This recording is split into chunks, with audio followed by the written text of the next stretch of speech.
இதை மோடி செய்ததே இல்லை. வாயை மூடிய ரகுராம் ராஜன். யாருப்பா இவரு இந்த போடு போடுறாரு? எதற்கெடுத்தாலும் ரகுராம் ராஜனே சொல்லிட்டார் என உருண்டு கொண்டிருந்த இடதுசாரிகளுக்கு பலாரென ஒரு அடி கொடுத்துள்ளார் ஒருவர். இனி என்ன சொல்வது என ரகுராம் ராஜன் விழித்த சம்பவம் பேசு பொருளாகியுள்ளது. யார் அவர்? அவர் பெயர் கிருஷ்ணமூர்த்தி சுப்பிரமணியன். இந்திய அரசின் தலைமை பொருளாதார ஆலோசகராக கடந்த 2018 முதல் 2021 வரை பதவி வகித்தவர். இந்த சம்பவம் நடந்தது அமெரிக்காவின் நார்த் வெஸ்டர்ன் யூனிவர்சிட்டியில் உள்ள கெல்லாக் ஸ்கூல் ஆஃப் மேனேஜ்மெண்டில் நடந்த கலந்துரையாடல் நிகழ்ச்சிகள் தான்.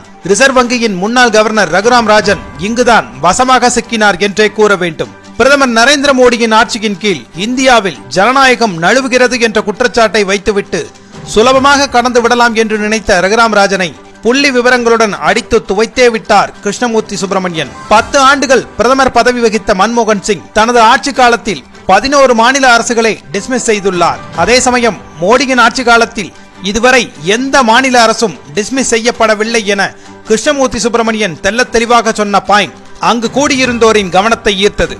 ஸ்டார்ட் அப்கள் ஒரு நாட்டின் பொருளாதாரத்தில் பெரும் தாக்கத்தை ஏற்படுத்தக்கூடியவை. 2016ஆம் ஆண்டில் இந்தியாவில் 450 ஸ்டார்ட் அப்கள் இருந்தன. தற்போது 1 லட்சம் ஸ்டார்ட் அப்கள் உள்ளன. இது 220% வளர்ச்சி ஆகும். 2004 முதல் 2014 வரை காங்கிரஸ் ஆட்சியில் ஸ்டார்ட் அப்களின் வளர்ச்சி வெறும் 3.8% தான். 2015ஆம் ஆண்டு உலகளாவிய கண்டுபிடிப்பு குறியீட்டில் இந்தியா 78வது இடத்தில் இருந்தது. தற்போது 40வது இடத்திற்கு முன்னேறி உள்ளது. நியூயார்க்கின் ஒரு ஓரத்தில் இருந்து கொண்டு ஜனநாயகத்தின் அளவீடு குறித்து விமர்சிப்பவர்களை புறம் தள்ள வேண்டும் என்று போட்டுடைத்தார். அப்போது குழுவில் இருந்த ரிசர்வ் வங்கியின் முன்னாள் கவர்னர் ரகுராம் ராஜன் குறுக்கிட்டு, இன்று இந்தியாவில் ஜனநாயகம் வலுவாக உள்ளது என்று கூறிவிட்டு தப்பிக்க முடியாது. தற்போதைய அரசு விமர்சனங்களை விரும்புவதில்லை. மேலும் இந்த அரசு மக்கள் தங்களோடு இணைய வேண்டும், இல்லையென்றால் சிறைக்கு செல்ல வேண்டும் என்ற கொள்கையுடன் உள்ளது என்று வாதிட்டார்.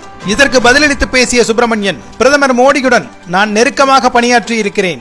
அரசின் சாதகமான அம்சங்கள் குறித்து அவர் ஒருபோதும் என்னிடம் பேசியதில்லை. இந்தியாவில் மேம்படுத்த வேண்டிய விஷயங்கள் குறித்து மட்டுமே அவர் என்னிடம் பேசியிருக்கிறார். ஒரு பக்கமான நிலைப்பாட்டில் இதை நான் கூறவில்லை. மோடி அரசின் பாலிசிகளில் எனக்கு உறுதியான நம்பிக்கை உள்ளது என்று கூறினார். மத சுதந்திரம் குறித்து PU ஆராய்ச்சி மையம் ஒரு கணக்கெடுப்பை நடத்தியது.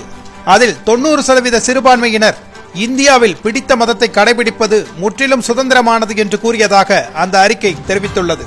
356வது சட்டப்பிரிவை பயன்படுத்தி மத்திய அரசால் டிஸ்மிஸ் செய்யப்பட்ட மாநில அரசுகளின் தரவுகளை பார்ப்போம்.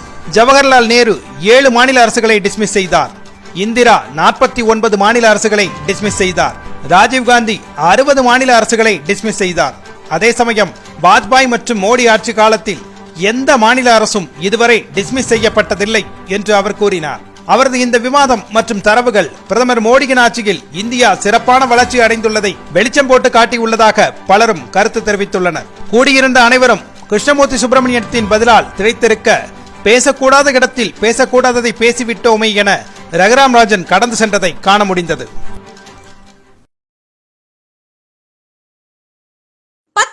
படித்தவரா நீங்களும் மத்திய அரசு பணியில் சேரலாம். SSC நடத்தும் MTS தேர்வில் பங்கேற்று வெற்றி வாகை சூடுங்கள். சன் IAS அகாடமி நடத்தும் SSC MTS தேர்வுக்கான பயிற்சியில் இன்றே இணைந்து பயிற்சி பெறுவீர், வெற்றி பெறுவீர். தொடர்புக்கு 9952920001 7397355517.